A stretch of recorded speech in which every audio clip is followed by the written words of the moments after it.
तो जैसा कि लास्ट एपिसोड में हमने देखा था कि डीमन सोल सेक्ट पर टाइशुआन टावर ने कब्जा कर लिया, मगर यहाँ का ट्रेजर हासिल करने के लिए मास्टर जियो और मास्टर वांग के दरमियान झगड़े शुरू हो गए। तो फाइनली ये लोग डिसाइड करते हैं कि सारा ट्रेजर डीमन सोल सेक्ट में ही रहेगा और टाइशुआन टावर इस सेक्ट को लीड करेगा। साथ ही एल्डर जियो और एल्डर वांग ने युआन और शावी को डीमन बेल्स को स्टडी करने के लिए 1 महीने का वक्त दिया, मगर ये दोनों तो स्टडी करने के बजाय फाइटिंग करना ही शुरू कर चुके। अब आगे तो इस एपिसोड की शुरुआत में हमें जियोशियान सेक्ट का मेन हॉल दिखाया गया, जहाँ पर एक बंदी गाने गाते हुए आराम फरमा रही थी और जैसे उसे किसी की आहट सुनाई दी उसने तुरंत ही पोछा मारना शुरू कर दिया। दरअसल सेक्ट मास्टर जियो यहाँ पर पहुँच गई थी और टाइशुआन टावर के मास्टर वांग को अपने सामने देखते साथ ही उसका गुस्सा 7वें आसमान पर पहुँच गया। वो कह रही थी कि तुम्हारी हिम्मत की तो दाद देनी चाहिए, तुम्हें पता है कि मैं तुम्हें खत्म कर सकती हूँ, मगर बार बार मेरे सामने आने की जरूरत दिखाते। तो मास्टर वांग उसे बताने लगे कि जियांग युआन और शावी अभी भी उस चेंबर से बाहर नहीं आए। जब तक मेरा डिसाइपल जियान एकदम सेफली मेरे सामने नहीं आता तब तक मैं तुम्हारा पीछा नहीं छोड़ सकता। मैं अच्छे से जानता हूँ कि तुम किस किस्म की इंसान हो, काफी सालों से मैं तुम पर कड़ी नजर रखे हुए हूँ, इसलिए मैं तुम्हारी हर एक ट्रिक को पहचान सकता। जो सुनते साथ ही मास्टर जियो ने उस पर अपनी सोड रेज कर दी। वो कहती कि मेरी सीनियर सिस्टर की यहीं पर मौत हो गई थी, अगर तुम में जरा भी शर्म है तो दोबारा यहाँ नहीं आओगे। अब जल्दी से यहाँ से दफा हो जाओ, मैं तुम्हारी शक्ल भी देखना पसंद नहीं करती। जिस पर वांग थोड़ी सी इमोशनल होते हुए कहने लगे कि मैं अभी भी उस बोझ को अपने कंधे पर उठाता हूँ, यकीन मानो मैं उस गिल्ट से आजाद नहीं हो पाया, मगर मेरा यकीन करो उस वक्त मेरे पास और कोई चॉइस नहीं थी और ये बात हम दोनों भी अच्छे से जानते हैं। सो गाइस मास्टर वांग की बातों से यही साबित हो रहा था कि इन दोनों का कोई ना कोई पास्ट है। जियो थोड़ी सी हेजिटेट करते हुए कहने लगी कि मुझे नहीं पता तुम किस बारे में बात कर रहे हो, हम दोनों तो एक दूसरे को ठीक से जानते भी नहीं, इसलिए फालतू की बकवास करना बंद करो। साथ ही साथ उसने अपने सर्वेंट को वहाँ से बाहर जाने का हुक्म दिया। तो बंदी फटाफट से मेन हॉल से बाहर आ गई, मगर वो उतनी ही तेज रफ्तार के साथ दरवाजे के पास जाकर उन दोनों की बातें सुनने लगी। अब वहाँ से तो उसे कोई आवाज नहीं आ रही थी, इसलिए वो फटाफट से छत पर जाकर इन दोनों की बातें सुनने लगी। एल्डर वांग मास्टर जी उसे कहने लगे कि उस वक्त हम दोनों भी मजबूर थे, इसलिए हमें अलग अलग रास्तों को चुनना पड़ा। तो मास्टर जी उन पर चिल्लाते हुए कहने लगी कि तुम सीधे एक असासिन बन गए और इसकी मुझे बिल्कुल भी उम्मीद नहीं थी। मुझे तो ये समझ नहीं आ रहा कि तुम इतने सारे इवल काम करने के बाद राइचसनेस का डंका कैसे बजा सकते। तुमने कई सारे सेक्ट को तबाह कर दिया और अब मेरी जियोशियान सेक्ट के भी पीछे पड़े हो। तो मास्टर वांग कहते कि हाँ मैंने काफी सारे गलत काम किए और मैं जानता हूँ कि तुम उनके लिए कभी मुझे माफ नहीं करोगी। वो बच्चे भी अब बड़े हो गए, मैं तो बिल्कुल नहीं चाहता कि उनकी भी लाइफ मेरे जैसी हो।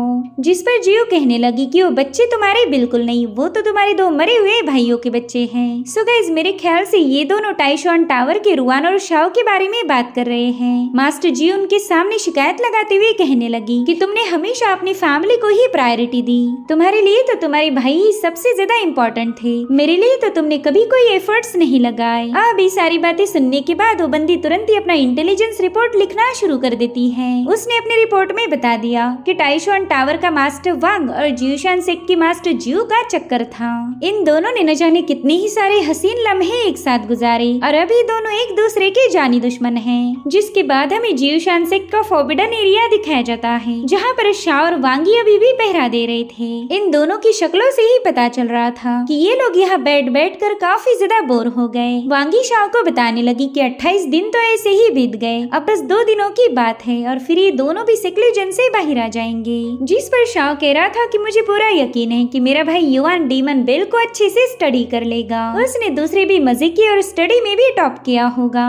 और उतने में वही ताक झाक करने वाली सर्वेंट वहाँ पर पहुँच जाती है। वो इन दोनों के लिए खाना लेकर आई थी और उतने में वो सर्वेंट दरवाजे को ब्रेक करने की कोशिश करने लगी, हालांकि शाओ उस पर हमला कर देता है। वो कहने लगा कि शायद तुम डीमन सोल सेक्ट की प्रिजनर हो और यहाँ पर हमसे बदला लेने आई थी, मगर वो बंदी फटाफट से वहाँ से भाग निकली। तो शाओ भी तुरंत ही उसके पीछे रवाना हो जाता है। वहीं पर वांगी भी उनके पीछे जाने लगी। वो शाओ को बता रही थी कि इस बंदी को खत्म मत करना, ये बात तो जाननी पड़ेगी कि उसे यहाँ पर किसने भेजा। वेल इन दोनों के वहाँ से जाने के बाद बैरियर के बाहर कोई नहीं था और उतने में वो बंदी अपनी चूहे के साथ वहाँ पर पहुँच चुकी थी। वो खुद से इम्प्रेस होते हुए कहने लगी कि इन दोनों को बेवकूफ बनाना तो बिल्कुल भी मुश्किल नहीं था। मैंने बड़ी आसानी से इन्हें यहाँ से भगा दिया। और अब हमें फॉरबिडन केव के अंदर का सीन दिखाया जाता है, जहाँ पर युवान और शावी की हालत काफी ज्यादा खराब हो चुकी थी।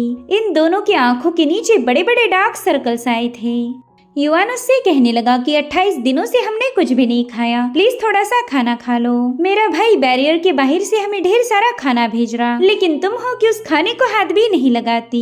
मैं अपनी अम्मा कसम खा के बता रहा हूँ कि मैंने उस खाने में कोई पॉइजन नहीं डाला। जिस पर शावी कहने लगी कि तुम्हें अपनी माँ की कसम खाने की कोई जरूरत नहीं, मुझे तुम पर पूरा भरोसा है। बस बात इतनी सी थी कि मुझे 28 दिनों में बिल्कुल भी भूख नहीं लगी। इन दोनों की शक्ल से ही पता चल रहा था कि 28 दिनों से ना ही इन्होंने खाना खाया और ना ही ये सो पाए। शावी युवान से कहने लगी कि तुम बिल्कुल फिक्र मत करो, इस बार मैं तुम पर कोई हमला नहीं करूंगी, तुम आराम से सो सकते हो। तो युवान जैसे तैसे अपनी आंखें खोलते हुए बताने लगा कि ना मुझे तो बिल्कुल नींद नहीं आ रही। सो गाइस, ये था इन दोनों मियाँ बीवी का ट्रस्ट लेवल। ये दोनों एक दूसरे पर इतना भरोसा करते हैं कि ना ही इन्होंने खाना खाया और ना ही ये सो पाए, क्योंकि अगर इन्होंने जरा भी ध्यान भटकाया तो इनकी जान को खतरा होगा। युवान उससे कहने लगा कि जरा अपनी हालत देखो, तुम्हें खाने की सख्त जरूरत है, तो क्यों ना हम इस लड़ाई को बंद करके अपने अपने कामों पर फोकस करें। जो सुनते साथ ही शावी ने अपनी ही चाकू से खुद पर वार कर लिया। वो कह रही थी, देखो मुझ में अभी भी दम है, मैं हार मानने वालों में से तो बिल्कुल नहीं हूँ। अब ये सुनते साथ ही युवान का ही पीछे रहने वाला था।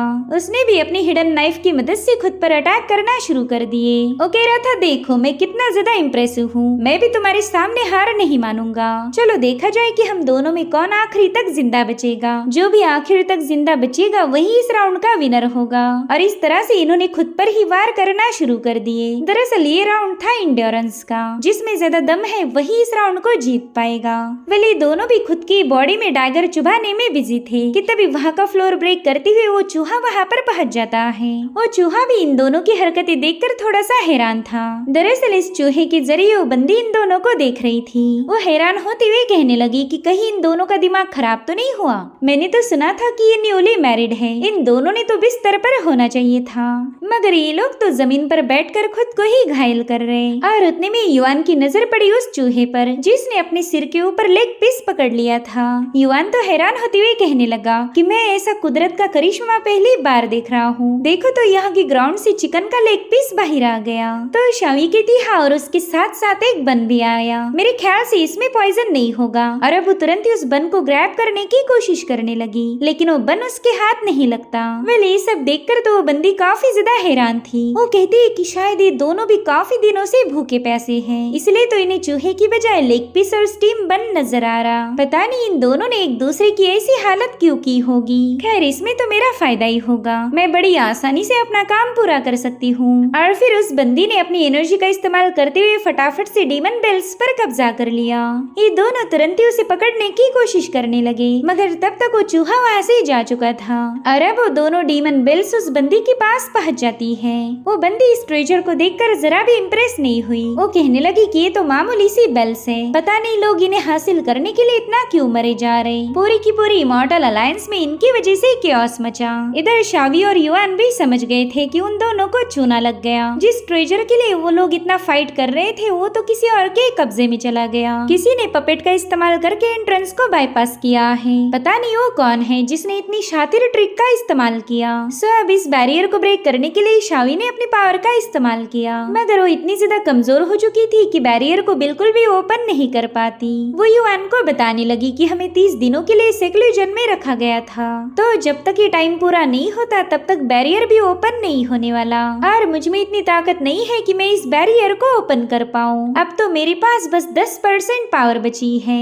सो अगर तुम्हारे पास और भी कोई ट्रिक बची है तो प्लीज उसका इस्तेमाल करो, वरना वो दोनों ट्रेजर्स हमारे हाथ से चले जाएंगे। इसलिए युवान ने फटाफट से अपने बैटल आर्मर की पावर का इस्तेमाल किया।